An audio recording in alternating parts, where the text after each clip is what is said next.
and Chief Maureen Chapman and Grand Chief Stephen Point, Xwexwílmexw, coming from their own respective territories, doing an online engagement with you called Light the Fire. We're going to start everything off as we always do with a prayer, and I'll ask Xwexwílmexw if you'll please bless the session for tonight. Okay. Grandfather, we give you thanks for this day. We give you thanks for those who've organized this event tonight. We ask that you join us and be with us and guide us in our thoughts and our words. We pray for those who may not be feeling well this evening, maybe suffering from illness or have family members in hospital or who have lost a loved one in the last few days. We pray for them and ask you to give them strength. Grandfather, we ask you to also help us in our deliberations so that we can help our listeners to better understand the topic of tonight. Thank you, Grandfather. Okay, thank you for that. So to all of our viewers this evening, thank you so much for joining us. Please know that you can share this live link for others that you think might be interested in the talks and discussions that we're having tonight with two of our most influential leaders here in Stalo Territory. Welcome to the 5th online conversation we're having that we've called Light the Fire. We wanted to center our discussions around the fire because in our culture, the fire symbolizes truth. And through the COVID times, we've gotten really good at doing things online, and we're finding that people really enjoy being able to tune in from the comfort of, their laptop, their phones, wherever they might be. So with our community members in mind, we continue on a path of implementing our inherent rights to self-determination and self-government. Since this event is streaming live to the public Facebook page, please let your friends and family know, as I said before, that they can watch and tune in on their own devices. It's also going to be posted to our YouTube channel afterwards so people can watch at their leisure. Líya to Stalo Nation. I work with the Xwexwílmexw Government, formerly known as the SXTA, Xwexwílmexw Treaty Association. Our communities are Achilit, Slacamel, Xwexwílmexw, Xwexwílmexw, Chiactal, and Xwexwílmexw. Tonight, our host, Grand Chief Stephen Point, will speak with honored guest Chief Maureen Chapman about her time working with our 6 communities on the path to self-government. Before we get started, I'm going to briefly introduce the 2 speakers who honestly don't need an introduction, but just for any of those who may not be familiar. Xwexwílmexw is the SXG's in-house legal advisor, the Chancellor of the University of British Columbia, and a former Lieutenant Governor of British Columbia. Grand Chief Point practiced law and sat on the provincial court bench for many years. He is also a member of Xwexwílmexw First Nation and served as chief for 15 years between 1975 and 1999.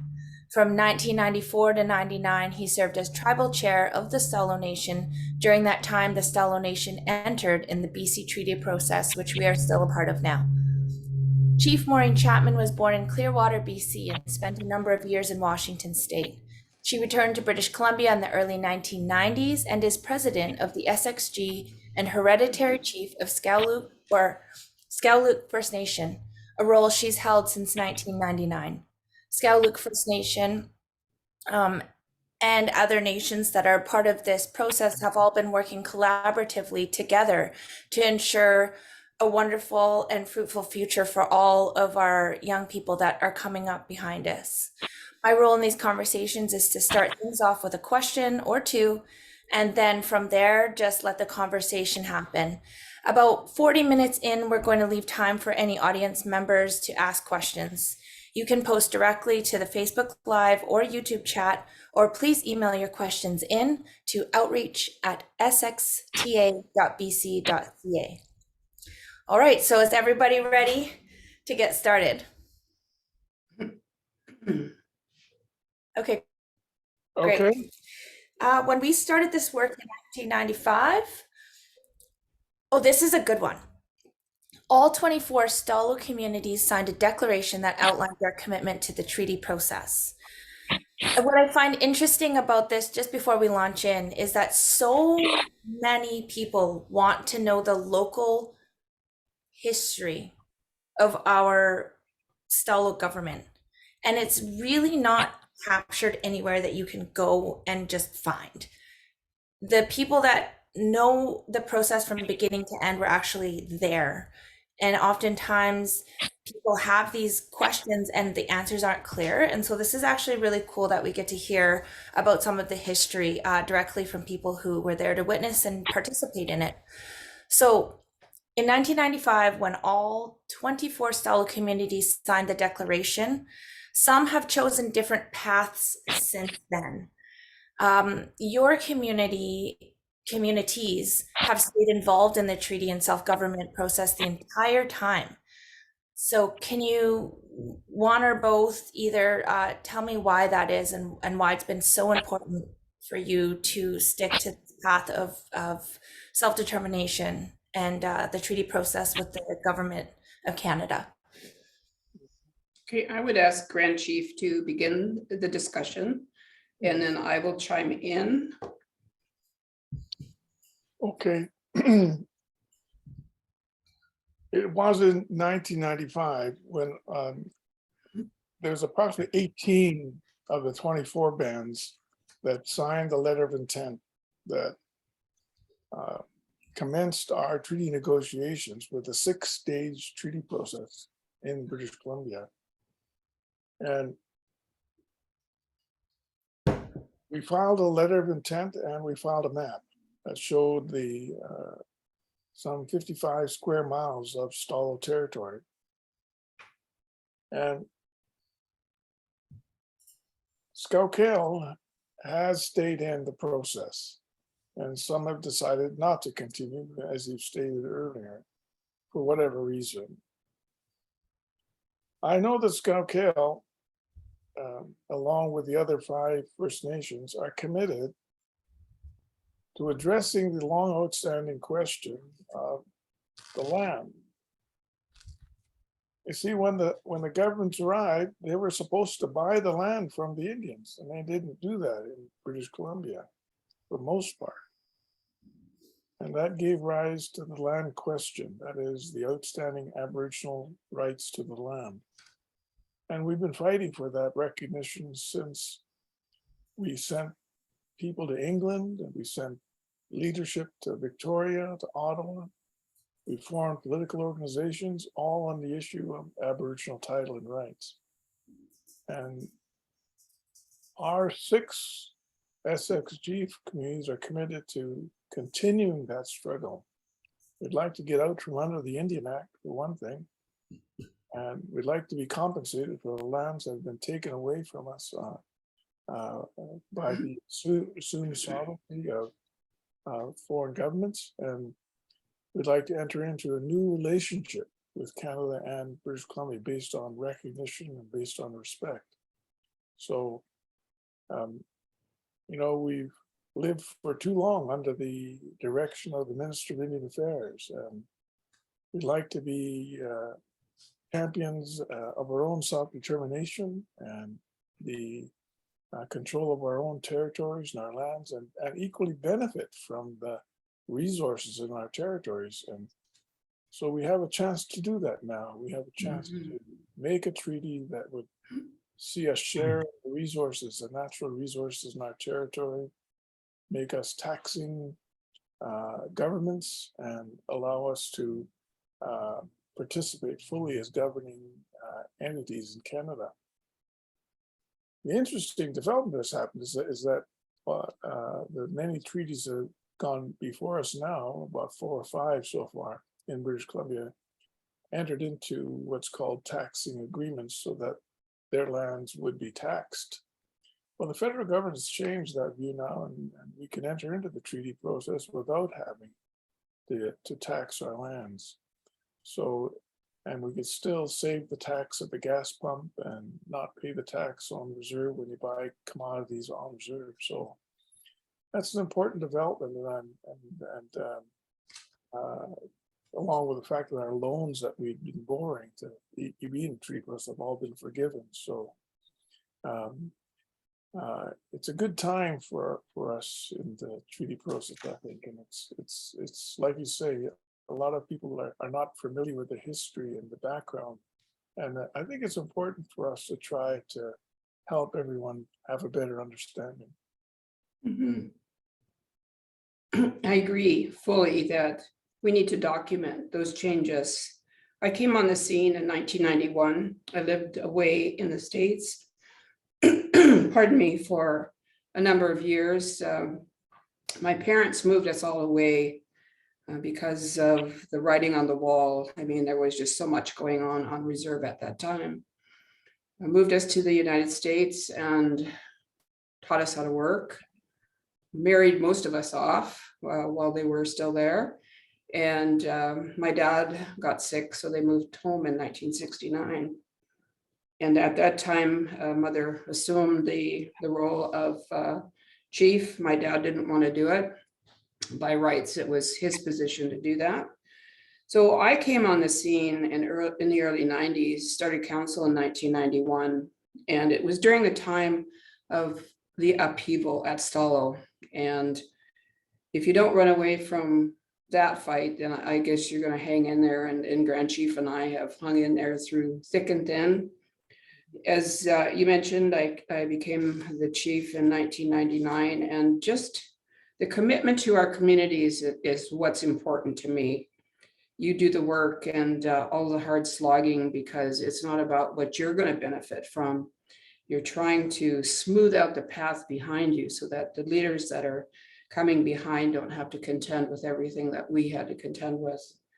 So I'm pleased that the 6 communities stayed together, stayed strong. We had our bumps along the way. People wanted to leave for various reasons, but excuse me, in the beginning it was fishing. That wasn't on the table during treaty, so some people left because of that. As Grand Chief mentioned, taxation, but there's been so many positive changes in my view that there's lots of reasons to reconsider treaty. Thank you for the insight and just the knowledge, I think, like I said, that both of you carry from working and being in leadership on the front lines for so many years and actually witnessing these things unfold. Our communities came from a place of being small Indian Act bands, working fiercely to just improve the health of our people. And now we're coming to a place where self-governance is an actual realization. I'm seeing it happen at our community at Xwexwílmexw. There's amazing developments within our community. We're seeing our community grow and flourish. Why is it so important, this inherent right to self-government? What does it mean to you? And maybe even, I think sometimes the words trip people up, right? When we say inherent right, it's all there in the definition of the words, but if you don't know what that means, it doesn't mean much. So maybe a little bit about what it means to say inherent right of to self-government would be good as a lead-in to talking about just why this is so important for Indigenous people right now. The truth is, when Europeans arrived, First Nations were already here. There was a myth being passed around for some time in courts, primarily, that the North America continent was discovered by Europeans and that North America was vacant, terra nullius, empty land. Well, that was a legal myth that was perpetrated in some of the courts in the United States to justify them taking over the land of the Indians. Well,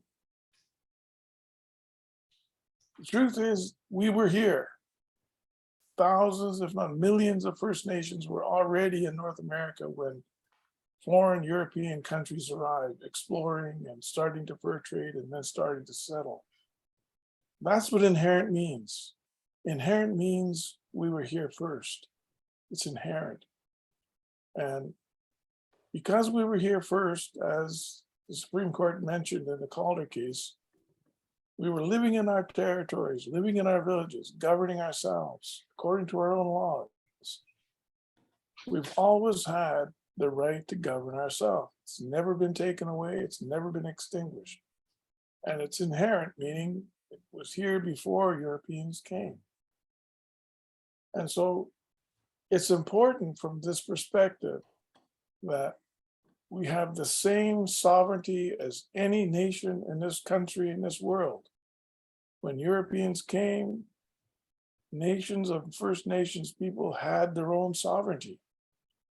And because it's an inherent right, because it existed before the Europeans came, right? It's we were here first, right? We were here before you, and our right to self-government has never been diminished or distinguished in any way, and we still have that right, and that's why it's so important.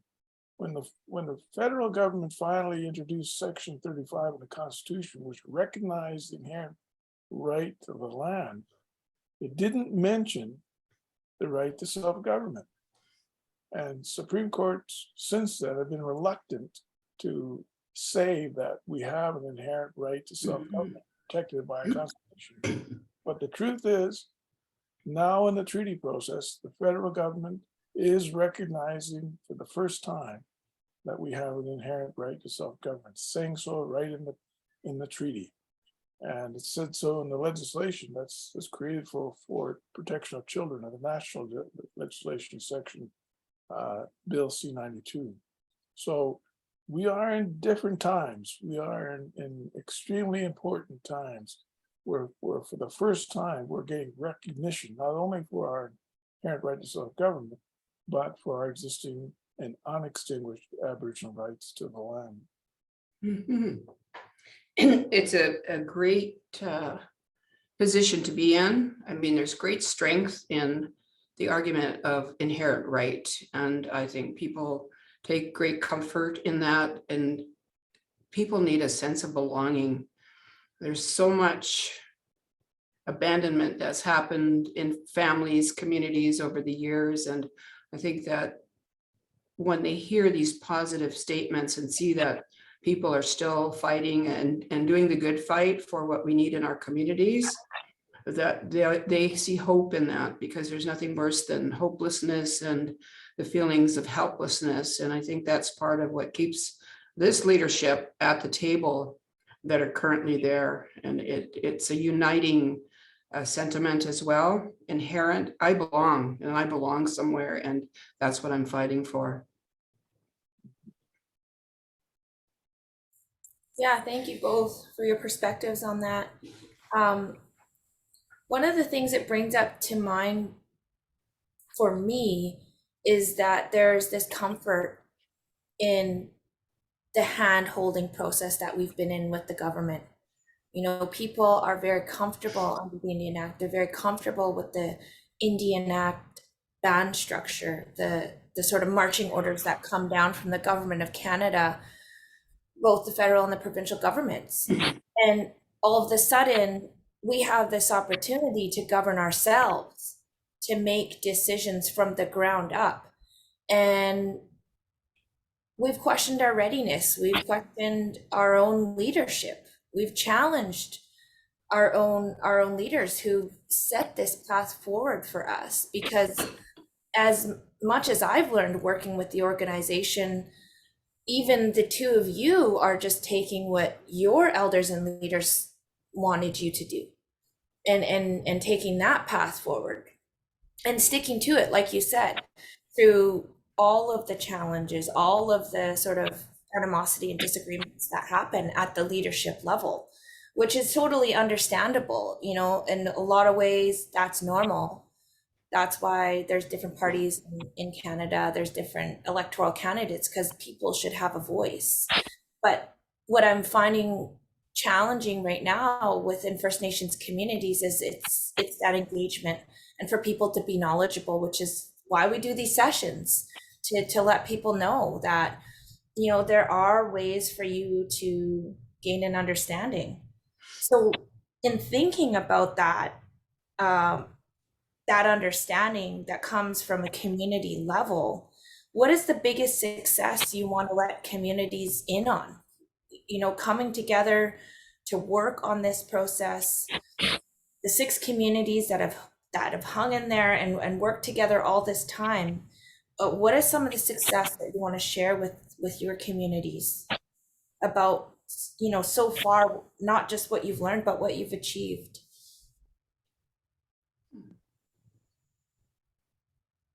I think that the biggest success for us right now is that we've reached a plateau in our understanding that our right to self-government does not come from the Canadian government. It does not come from the provincial government. Our right to govern ourselves is not born in a treaty either. That it's an inherent right, that we've always had it. And as of April the 1st of this year, our government changed its name from SXTA to SXG, Xwexwílmexw Government. We began the process, the long process, reaffirming our right to government. We've appointed a clerk to the House now. We've appointed a sergeant at arms, and we've appointed a speaker to that House. And we began the process of enacting laws, one for citizenship and the other for governance. We've tabled 2 acts in our House now. And this awareness that we don't need anybody's permission to become governing it was like throwing off the shackles of the federal government. And we finally put on our own blanket of governance and said, we don't need your permission to govern ourselves. We can just begin doing it. And that's what we did. And that, I think, is the greatest day I witnessed since I started working on this way back in 1995. That was a tremendous day because we asserted our position. We're not asking permission anymore. We're moving ahead because that's what we've been mandated to do by our communities, you know, take no prisoners type attitude, but we've also got provincial and federal negotiators that understand and agree with the position that we're taking and how we're moving forward. And that has been a tremendous help to us. And it's really important right now in this time to capitalize on who we have in place as negotiators before governments change again, so that we get something concrete in writing that no one can go back on. So we are I think, in a historical, pardon me, historical, wonderful place to be.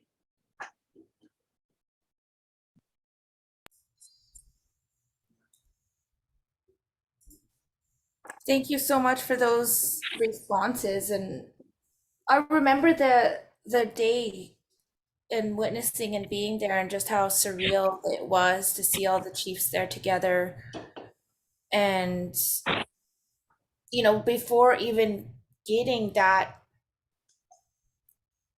I guess, notification or that go ahead from government and just saying this is what we're doing, and the treaty process not being an afterthought by any means. It's been a driver for so long for a lot of the work and the action, but literally saying to other leadership and to the communities that you are established as a government in the here and the now, really inspired me to see. And yeah, just knowing that we're forging ahead regardless. I just wanted to quickly ask if my video and audio is coming through clearly for you. Who's here? Mine is coming through very good. Yeah. I can hear you well. Yeah. Oh, good. Okay. All right. It's a little slow on my side, but if you're receiving me okay, then that's good. Mhm. So moving through the discussion, it's it's so good to talk about the successes. Obviously, there are so many things that we can celebrate, but there's always going to be challenges in a process that is this deep and complicated. And Mhm. and can you reflect back on some of the challenges that you faced and how you overcame, either as a group or from your own perspective as a leader? Well, I remember telling my dad about this several years ago, that we wanted to embark upon self-government. And my dad was concerned. He said, I don't know if we're ready yet. He said, do we have enough people to work in government? He said he wondered whether we were still not ready to proceed. And it's been a challenge, I think, for us to realize that we are ready, that we are qualified, that we are smart enough, that we have capable people. For too long, our people have been told that we're not capable, that we're not smart, that we don't have the right to be here and do what we're doing. A lot of that came from the institutions we went to school at, and getting over this idea that maybe we can't do this, or that we need permission, or that we're not ready. That's been a very big challenge. I had to face that in my own self, and I can see that in other people when we go to talk to them, that they wonder whether we will fail, whether we're going to succeed. And we're never going to fail at taking the reins of self-government and doing it ourselves. We know how to fix our problems. We're the best place in the world to look after our children. Mhm. We know how to govern ourselves according to our own history, because we've been doing it for thousands of years before Europeans came. We just need to understand that we are ready, that we are capable, and that we can certainly do this. Yes, I totally agree, and I believe in the power of one. Somebody asked me, well, what difference does my opinion make? I'm just one person. I said, I've seen one person change the world. There's so much that you can do. And from a woman's perspective, you get backed into a corner and you ask yourself, what have I got to lose by stepping out and doing this? I've got the courage. I've got the intellect. I just need to be brave enough to do it. And if you're not, it's not going to get done. And like the analogy they use about voting, if you don't vote, you can't complain about who gets into office, those sorts of things. There's still a lot of challenges, in my opinion, for women in leadership. I was just on a call last week with the national chief and the women leaders from across Canada. And the new leaders, the senior leaders, they're still facing the patriarchal mentality within their councils. Those challenges are still there, alive today. But I think as our men stand with us, that changes the mind of the men that continue to challenge us. And it's not an easy role, but everyone's got their place in the work that needs to be done. And we need everyone to be involved in order to make this work. And sometimes it takes a different person to ask the same question to get the message across. And if that's what needs to happen, then that's the strategy we use. But just never compromise yourself, because then it never ends. And once you make the stand, even though sometimes you're standing there alone, you look behind you and everybody has gone the opposite direction. you do it anyway, because then people understand that you're not going to change your mind no matter which way the winds blow. So I appreciate the leaders that I work with across all of the places where we meet. And I understand the challenges that people have based on their history, what's happened in their lives, and the trauma, the deep trauma that is still alive in our communities. So you need to start where people are at and try your best to understand why sometimes they act the way they do or say the things they do, and just keep moving. I remember that was an important lesson that we learned as young people, and especially as youth, being involved in some of these larger processes that were happening around leadership tables around British Columbia, was to be strong in your stance and what you believe in, and speak up when you feel like something is not right, and when you know something is not right, and that people are not being allocated this space. All the voices are important, right? From the youth all the way up to elders. And that was one of the impressive things I thought when I first seen the governance structure for SXG, was we think about community differently than the average mainstream Canadian. You know, it's not about certain voices that have always been the loudest and the most accessible.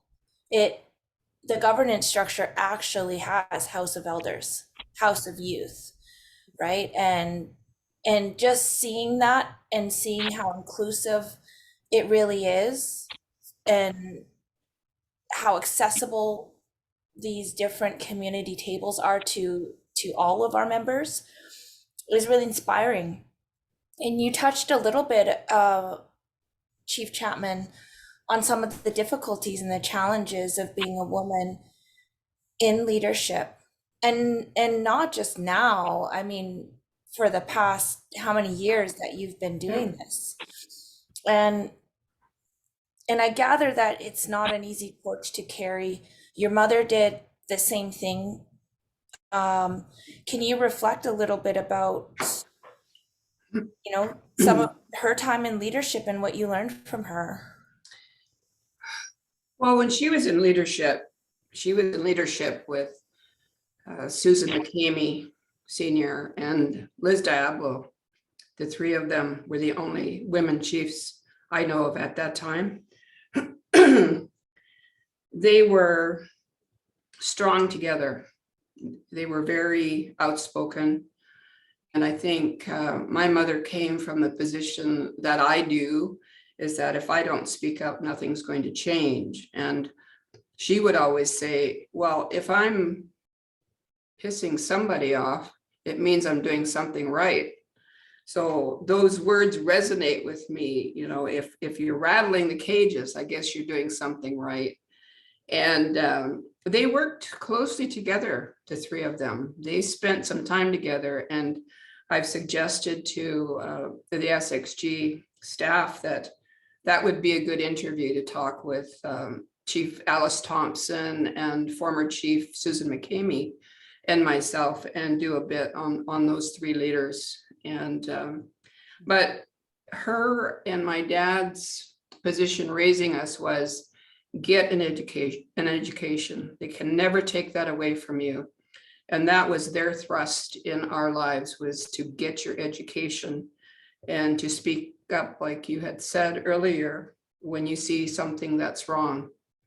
And so it was a big influence. There's a lot of strength. I mean, there was 14 of us in our family, and it was quite the household. I mean, you had to be strong and be able to stay ahead of your brothers and sisters if you wanted food to eat and those sorts of things. So it was a learning environment in itself in all of our home lives. And no, I've been told that this apple didn't fall too far from the tree. So that's true.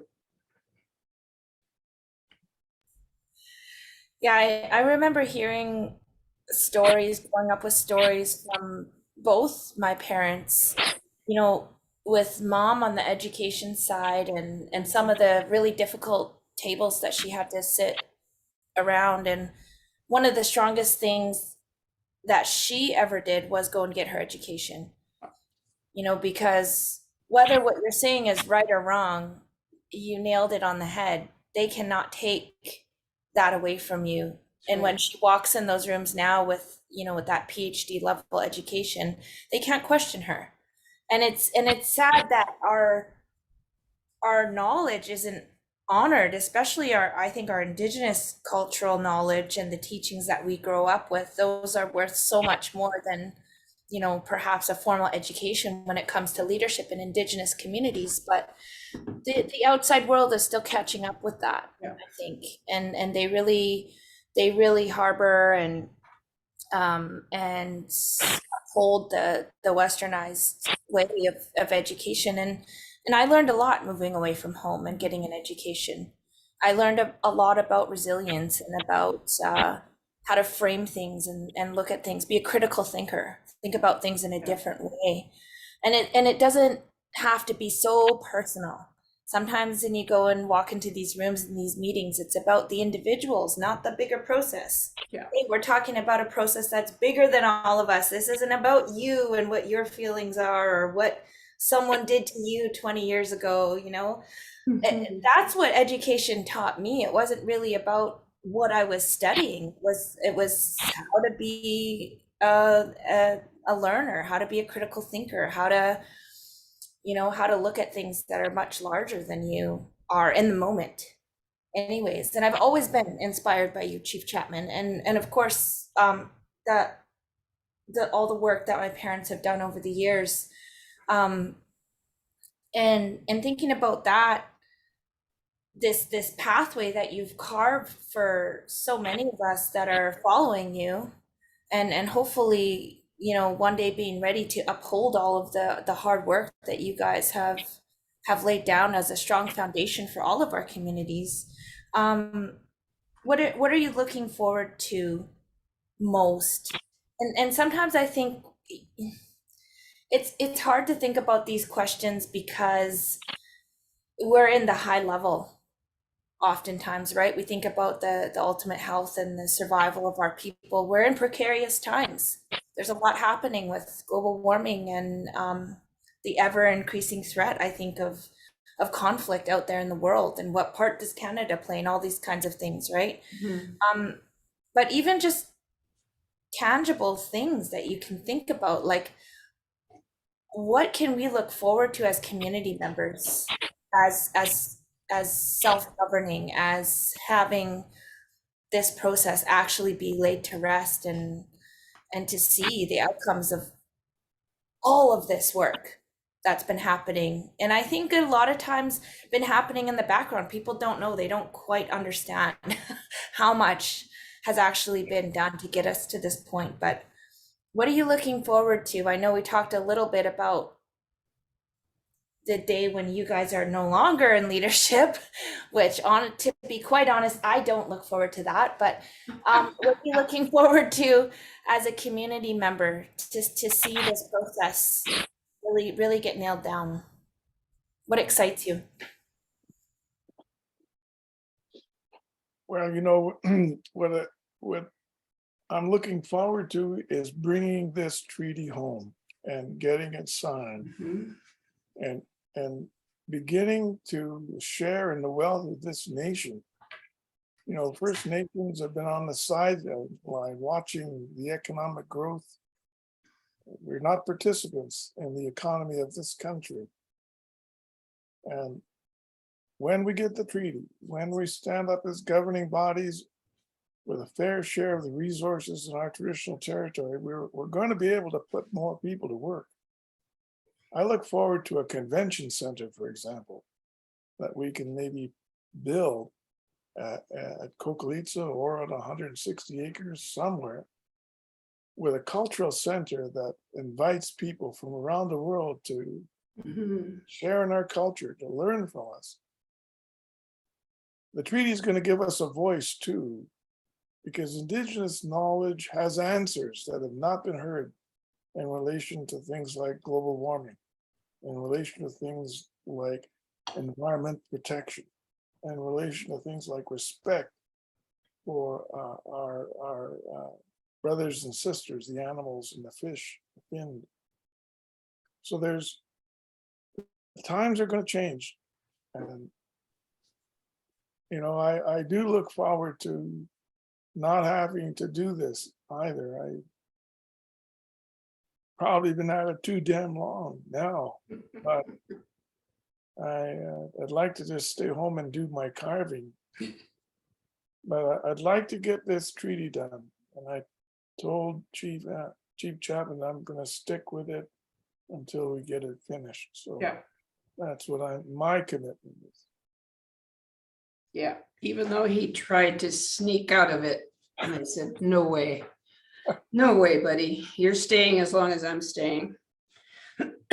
What I look forward to is seeing the lights in the eyes of our children, because they haven't had to suffer any of what we've had to wade through in our lifetime. And seeing the people that we mentor taking the positions and continuing the work in their way. Pardon me. And just being able to enjoy the fruits of our labor. We will always work for our communities in some capacity, but I don't think we need to be at the helm once we get the treaty signed. And I look forward to all of our Stalo communities signing on to treaty as they see fit. Once we get over that finish line, we get the 6 communities over and it's finalized, then we can start meeting with our neighbors and talking about how they rejoin the process. And we get 18, 24, you know what? There is no bigger power than the Stalo when they come together. So just looking forward to continuing to contribute. Got to keep the mind and the body and your mental health and all of that going. And I want to continue to participate, because one of the elders told me early on when I was still a counselor that there's no Halkomelem word for retirement. So take that out of your vocabulary. So I did anyway. That's what I hope for. That's some pretty sound advice, because we really will need you guys no matter what. Whether or not your capacity, gets smaller, what have you, we always need the knowledge and the guidance, I think, and the security of our elders. And to be really honest, I think that's something that we can be grateful for. I know that your generation just didn't have that. You had the few and the far between ones that were guiding you, and that's the difference. We have our elders, and I just think that we're really lucky for that, to be able to say that y'all are still working. You're still working and fighting the good fight, and to see that. I look at the outside community and I think there's no place for elders in the mainstream community. And that makes me feel sad. It's the complete opposite. We revere our elders, we honor, and we completely understand how powerful it is to uphold the ones who've carried us all this time, really. So it's really our honor and my honor to be able to sit and chat with 2 influential people tonight and just get information out there for communities. And I know that people tune in and then they watch. We had a couple comments come through from Jens Malaway, who is from the Xwexwílmexw community really liked the message in The Power in One. She commented that that's really powerful. And I know Jens does work with frontline work with our community members in a counseling and grief capacity. And she's actually running a grief group right now, which is so needed and so important. So thank you, Jens, for tuning in tonight and leaving your thoughts with us. Mike Kelly also commented, this is a great conversation. And so he's tuned in and listening to us tonight, along with 30 other people that are online with us right now. You know, and that to me, small numbers, big numbers. If it's one person that's tuned in, it's like, okay, that's one person we wouldn't have accessed right before. But to have nearly 30 people sitting with us tonight and watching from the comfort of their homes and being tuned into the conversation and hearing some of the important information that you both had to share tonight. Was there anything else that you felt we didn't touch on, or that you want to update people, like what's happening right now that you're able to share? Of course, that can be public knowledge, with the treaty process, or even any myths that you would like to dispel. Now, I think is an opportunity to talk about some of the things that I think people say and spread out of fear. So many of the naysayers, I just think they're fearful, and they don't have to be. And there's been so much development and so much advancement when it comes to signing treaties, especially even since some of the modern day treaties 20 years ago, since the Nishka Treaty. There has been really cool developments since then. And one of the things I think for me, just to launch that conversation a little bit, is this idea of extinguishment of rights and non-extinguishment, extinguishment. Again, it sometimes the terms are what turn us off of talks like this, right? Like, what does that mean? What does extinguishment or non-extinguishment mean? That's one of the things I think is really important for people to know. And that's one of the biggest myths that I've heard. Anytime anyone mentions the word treaty, it's like, oh, you're going to give away your rights. That's it, right? And it means that there you go, you sign away, and all the land that you had the right to is now gone. You've given that up, and that's just not true from my understanding. That's something that's been done away with. And anyways, because we just have a few more minutes together, maybe we can touch on that a little bit before we sign off. And just oh yeah, Julie and Gary said thank you, Chief Chapman. Daryl Francis says good info. So just a few more comments that are coming through from people that are watching. But yeah, maybe you guys want to dispel a couple of common myths that are often flying around our communities. Well, one of the things you touched on was the issue of extinguishment.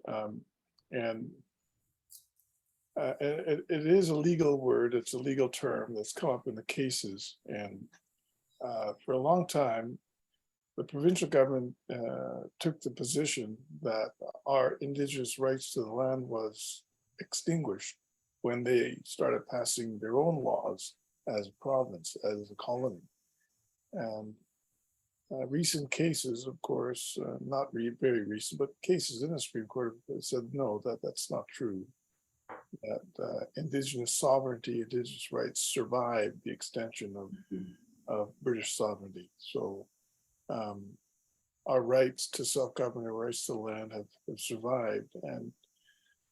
And the truth is that since the arrival of Europeans, they've taken over the country, we have not benefited from the forestry or the minerals or the water rights. We haven't, we've become the poorest people in the country, in fact.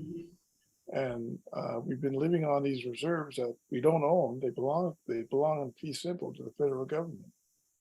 we've only been given the right and privilege to live on these reserve lands that belong to the federal government.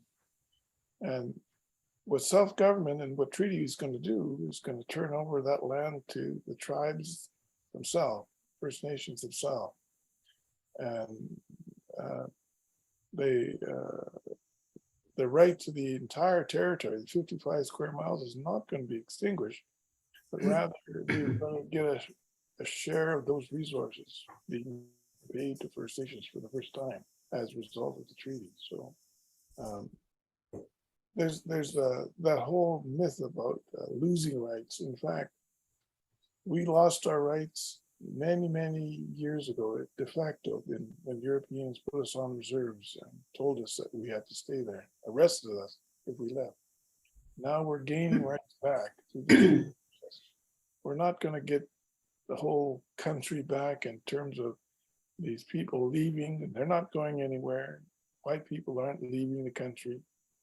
It's more mythology to suggest that we're going to put ourselves back in a position we would have been prior to the arrival of the Europeans. It's not going to happen. We have to find a way, and that's what reconciliation is about. How do we live together now? How do we move forward?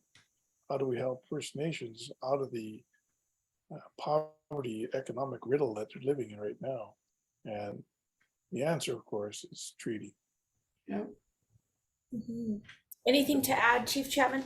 Well, each of our communities is working on the citizenship of their members and getting away from the per capita formula that government likes so much, so that you get so watered down that you can't claim to be a member of a community. So what we're looking at, and that's written right into our membership code, is that you can prove your lineage. You are a member of our community. It doesn't matter what percentile it is. That's purely non-native thinking. So that's very encouraging, and I really appreciate this time. This is not normally something that I would do as far as the interview process, but this has been really helpful. And my second cousin, Stephen, and we just found that out this week, that we are that closely related. And I have a really strong working relationship and mutual respect for each other. And it makes the hard work a little bit easier. Actually, I can see the family resemblance now that you say that. It's the hair. It's the hair. Seeing you side by side there, I'm thinking, oh my God, they could be twins.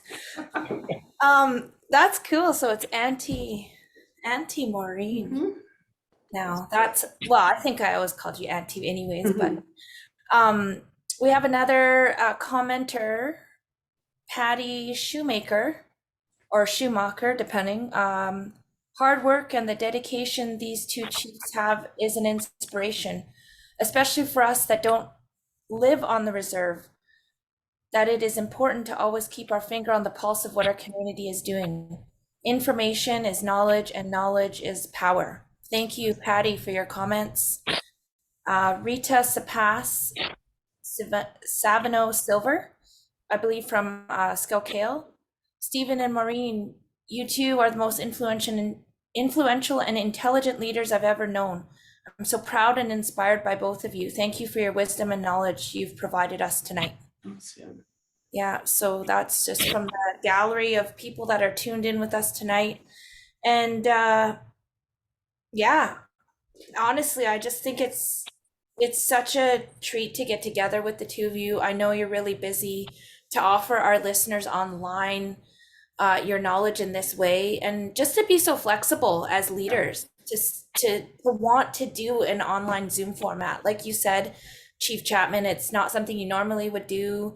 And I'd love to take you up on the offer to speak with you and some of the other women in leadership on our podcast, because we reach different people. You know, they have the time when they're driving in their car, and we're gaining listeners, which is really surprising to me. People who aren't even Stalo, who want to know more about who we are and what we're doing in our communities. And so I think the more that we tap away at these different streams, the more people that we can reach, right? And I'm always willing and wanting to help in any way I can, and use my voice for a good cause. And this is certainly a good cause.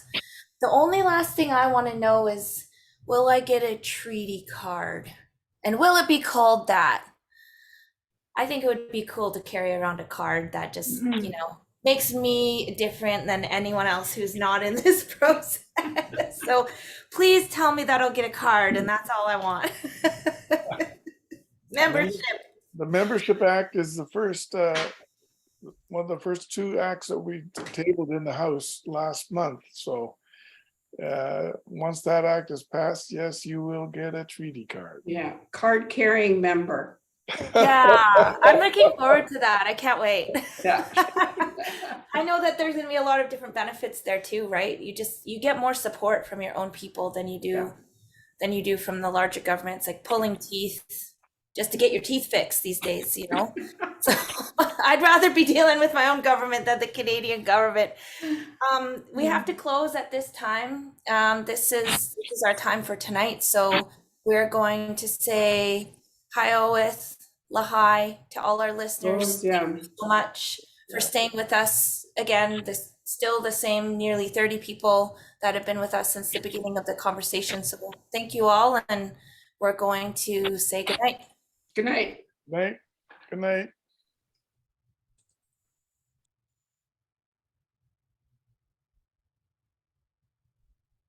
Okay, guys, we're good on here.